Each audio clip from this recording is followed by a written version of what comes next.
Hello everyone, welcome back to my YouTube channel.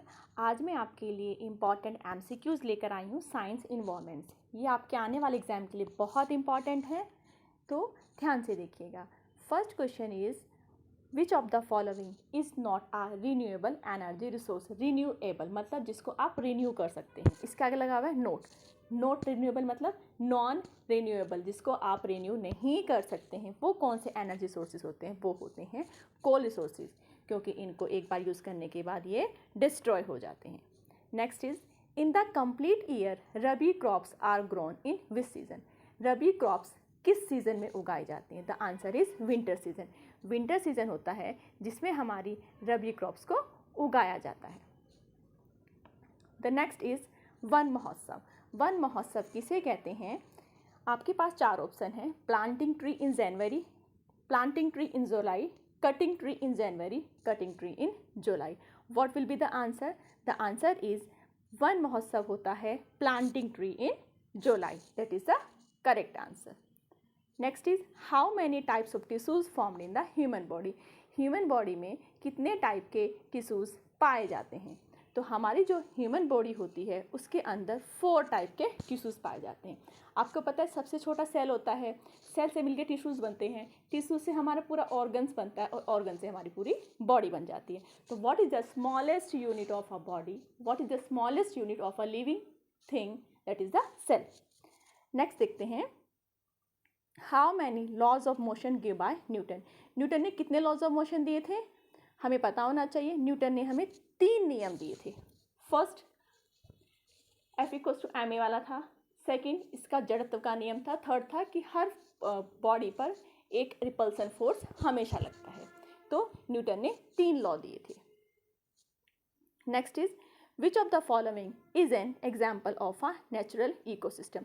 Natural ecosystem का मतलब होता है जो पूरी तरीके से नेचर ने बनाया हुआ हो। तो आपके ऑप्शन है फार्म, पार्क, सिटी और मॉल।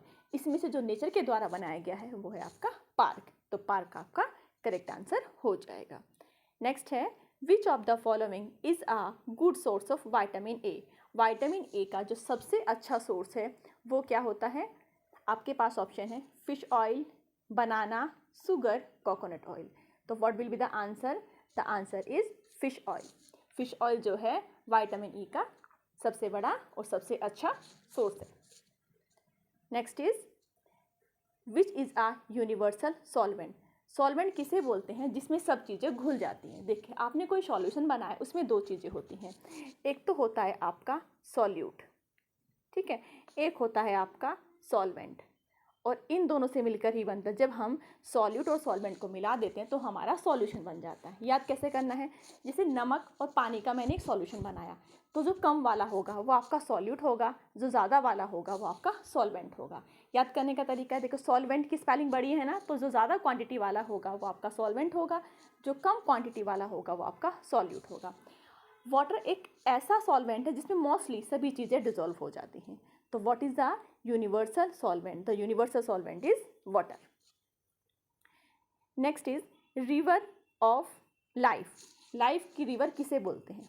देखिए हमारे बॉडी में जो भी कुछ ट्रांसफॉर्मेशन होता है, चाहे वो न्यूट्रिशंस का हो, चाहे वो इन्फॉर्मेशन का हो, चाहे हमारे ब्रेन से बॉडी तक कोई इन्फॉर्मेशन, कोई ऑर्डर भेजना हो, या बॉडी टू ब्रेन कुछ भी इन्फॉर्मेशन का ट्रांसफॉर्मेशन होता है वो ब्लड के थ्रू ही होता है।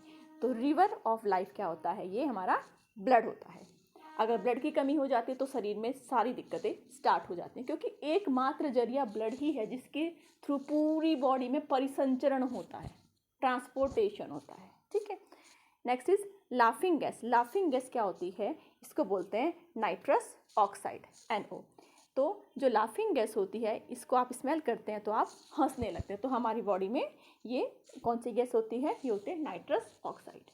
तो ये आज के हमारे MCQs थे। आपको कैसे लगे कमेंट करके ज़रूर बताइएगा। इसका दूसरा पार्ट में अभी प्रोवाइड करा दूँगी। तो इसको ज़्यादा से ज़्यादा लाइक कीजिएगा, शेयर कीजिएगा और सब्सक्राइब कीजिएगा। Thank you.